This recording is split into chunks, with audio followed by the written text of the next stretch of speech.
लग्नानंतर होईलच प्रेम या मालिकेच्या आगामी 8 डिसेंबरच्या प्रोमोमध्ये देशमुख कुटुंबात एक मोठी बातमी पसरल्याचे आपण पाहतो आहोत. देशमुख यांच्या घरात आता काव्या घरोदर आहे म्हणजेच प्रेग्नेंट आहे ही बातमी सर्वत्र पसरली आहे.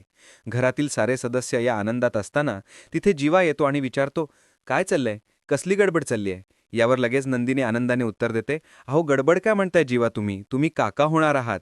ही बातमी ऐकून जीवाचा चेहरा मात्र पडतो.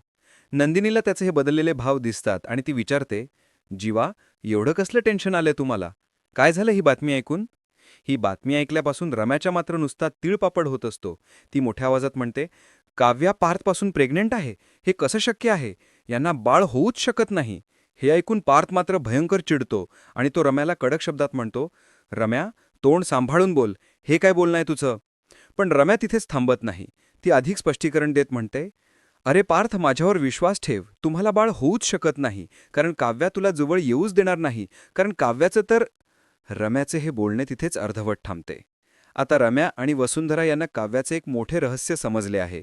त्यामुळे त्या आता ही गोष्ट देशमुख कुटुंबातल्यांना कधी आणि कोणत्या पद्धतीने सांगतात हे पाहणे पुढील भागांमध्ये उत्सुकतेचं ठरणार आहे. तोपर्यंत पाहत रहा लग्नानंतर होईलच प्रेम.